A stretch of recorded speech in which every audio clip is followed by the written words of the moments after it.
আসসালামু আলাইকুম, hello viewers. আপনারা দেখতে পারতেছেন এই যে বসিলা ব্রিজ। এটা এই বসিলা ব্রিজের নিচে বর্তমানে একটা নতুন লঞ্চ ঘাট বানানো হয়েছে। এই যে দেখতে পারতেছেন নতুন টার্মিনাল। এই টার্মিনালের কাজ এখনও চলতেছে, বর্তমানে রানিং। এই যে এখন রং করতেছে টার্মিনালটা। তো ইতিমধ্যে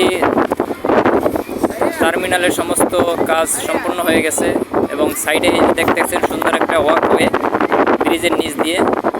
এখান থেকে মানুষ যাতায়াত করবে।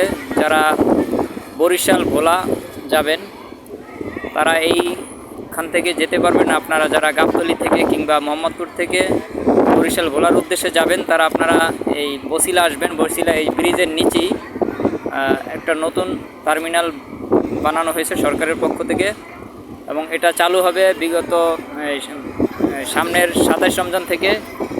আপনারা এখান থেকে খুব সহজেই যেতে পারবেন, কোনো সমস্যা হবে না, কোনো ভোগান্তি হবে না। খুব সুন্দর পরিবেশ আছে এখানে, টার্মিনালের আশপাশটা খুব সুন্দর এবং এখানে কোনো জ্যাম নাই।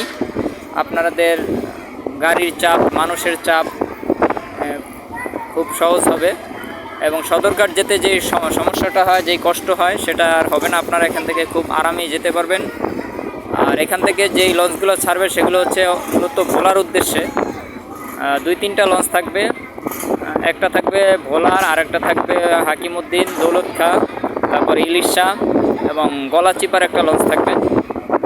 তো যারা এই সমস্ত রুটে যাবেন, যারা এই সমস্ত জায়গায় আপনাদের গন্তব্যে যাবেন, আপনাদের বাড়িতে যাবেন, তারা এখান থেকে চলে আসতে পারেন।